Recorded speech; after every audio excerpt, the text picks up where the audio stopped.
પ્રોટીનથી ભરપૂર, વજન ઘટાડવામાં મદદરૂપ થાય, જે પાચન સુધારે અને ઇમ્યુનિટી વધારે, ત્વચા માટે અને વાળ માટે પણ ખૂબ ફાયદાકારક. ફ્રેન્ડ્સ, તમે પણ સવારના નાસ્તામાં કંઈક પ્રોટીનથી ભરપૂર હોય અને ટેસ્ટી હોય એવા નાસ્તાનું કંઈક વિચારો છો? તો ફ્રેન્ડ્સ, આજે જ બનાવો સુપર હેલ્ધી ફણગાવેલા મગનું સલાડ, જે વિટામિન્સથી ભરપૂર અને પ્રોટીનનો તો પાવર હાઉસ ગણાશે.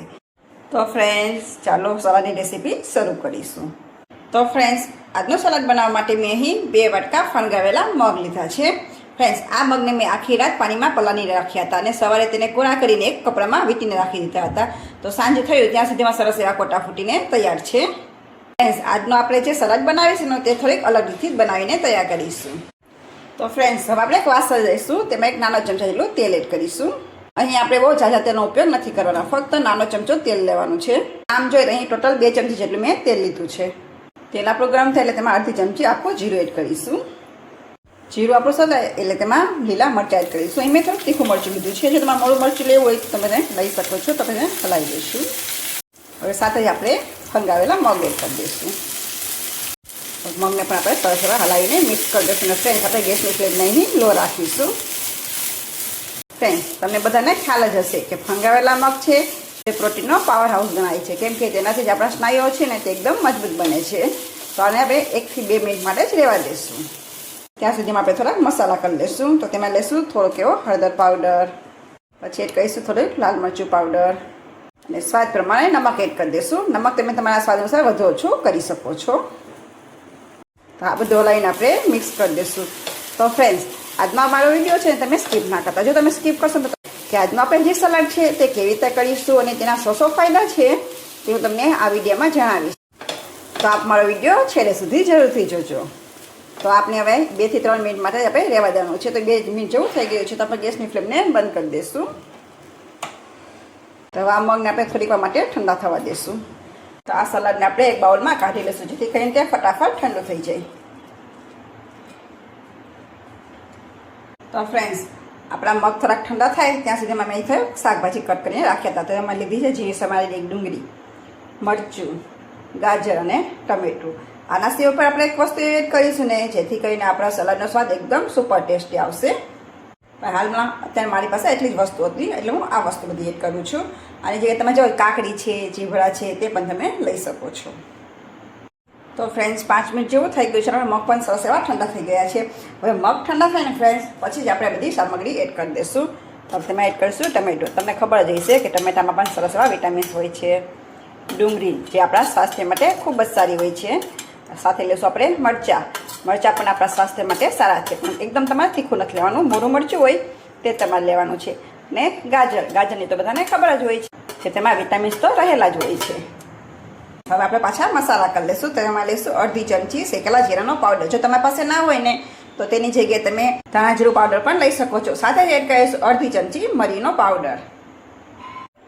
ફ્રેન્ડ્સ, પછી આપણે એડ કરીશું અડધી ચમચી ચાટ મસાલા. હોમમેડ ચાટ મસાલો છે. જો તમારે આની રેસીપી જોઈ હોય ને તો તમે મારી ચેનલ પર જઈને જોઈ શકો છો. પછી આપણે એડ કરીશું અડધી ચમચી આમચૂર પાવડર. જો તમારી પાસે ના હોય તો તમે તેને સ્કીપ પણ કરી શકો છો. પછી આપણે આ સલાડને થોડો ચટપટો સ્વાદ આપીશું, એટલે અડધી ચમચી હું અહીં સાકરનો ભૂકો એડ કરું છું. ફ્રેન્ડ્સ, અહીં તમારે ખાંડનો ઉપયોગ નથી કરવાનો. જો તમારી પાસે સાકર પડેલી હોય ને તો તમે તેને દળીને લઈ શકો છો, કેમ કે આપણા જે સલાડ બનાવીએ છીએ તે આપણે હેલ્ધી બનાવીએ છીએ. જે સાકર છે તે આપણા સ્વાસ્થ્ય માટે હેલ્ધી છે, જ્યારે ખાંડ છે તે આપણા શરીરને થોડીક નુકસાન પહોંચાડે છે. અને ફ્રેન્ડ્સ, આપણે નમક તો અહીંયા ઓલરેડી પહેલાં એડ કરેલું છે એટલે આપણે એડ નથી કરવાનું. હવે અડધા વાટા લીંબુનો રસ એડ કરી દઈશું, જેથી કરીને આપણો સલાડનો સ્વાદ છે તે સરસ ખટમીઠો આવશે. અહીંયા આપણે જે અડધી ચમચી સાકરનો ભૂકો એડ કર્યો છે ને ફ્રેન્ડ્સ, તેનાથી આપણે સલાડ ગળ્યું તો નહીં થાય, પણ તેનું બેલેન્સ સરસ એવું જળવાઈ રહેશે. તો ફ્રેન્ડ્સ, હવે બધી વસ્તુ આવી ગઈ છે. હવે આપણે તેમાં એક મેઇન વસ્તુ એડ કરીશું. તેમાં આપણે એડ કરીશું દાડમના બી, જે આપણા સ્વાસ્થ્ય માટે ખૂબ જ સારા છે. તો આ બધું હલાવીને આપણે સરસ એવું મિક્સ કરી દઈશું. આજનો સલાડ છે ને તે વજન ઘટાડવામાં પણ મદદરૂપ થશે, કેમ કે આમાં ફાઇબર પુષ્કળ માત્રામાં હોય છે અને કેલરી ખૂબ જ ઓછી હોય છે, જેથી કરીને પેટ આપણું છે તે લાંબો સમય સુધી ભરેલું જ લાગશે.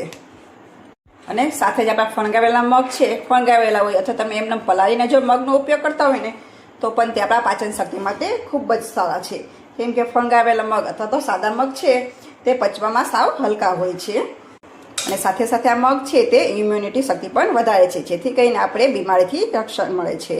તો ફ્રેન્ડ્સ તમે જોશો બધું સરસ એવું મિક્સ થઈ ગયું છે. પણ ફ્રેન્ડ્સ અહીં હું ધાણા એડ કરતાં ભૂલી ગઈ છું, તો આપણે અહીં લીલા ધાણા એડ કરી દઈશું. ફરી પાછું આપણે હલાવીને સરસ એવું મિક્સ કરી દઈશું. તો ફ્રેન્ડ્સ ધાણા આપણા સરસ એવા મિક્સ થઈ ગયા છે. તો આપણું ચટપટું અને હેલ્ધી સલાડ બનીને તૈયાર છે. ખૂબ જ ઓછી મહેનતમાં અને ફટાફટ બની જાય એવું આજનું સલાડ છે. તો ફ્રેન્ડ્સ તૈયાર છે આપણું ફણગાવેલા મગનું સલાડ. આ સલાડમાં વિટામિન ભરપૂર માત્રામાં છે. આ સલાડમાંથી તમને વિટામિન A, C અને એન્ટીઓક્સિડન્ટ તો ભરપૂર માત્રામાં મળી રહેશે.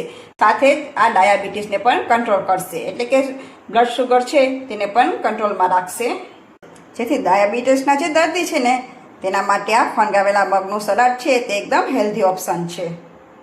આના સિવાય પણ આ સલાડ છે તે આપણા વાળ માટે અને સ્કિન માટે પણ ખૂબ જ ગુણકારી છે, કેમ કે આમાં રહેલા વિટામિન્સ ત્વચા પર ગ્લો લાવે છે અને ખરતાવાને પણ અટકાવે છે. તો ફ્રેન્ડ્સ થયું ને એકદમ સુપર હેલ્ધી આજનો આપણા નાસ્તો. જો તમે ડાયટ ફોલો કરતા હશો ને તો પણ તમારો નાસ્તો સરળતાથી ખાઈ શકશો, કેમ કે આનાથી વજન પણ ઓછું થશે. તો ફ્રેન્ડ્સ તમને આજની મારી રેસીપી કેવી લાગી તે મને કોમેન્ટ બોક્સમાં જરૂરથી જણાવજો.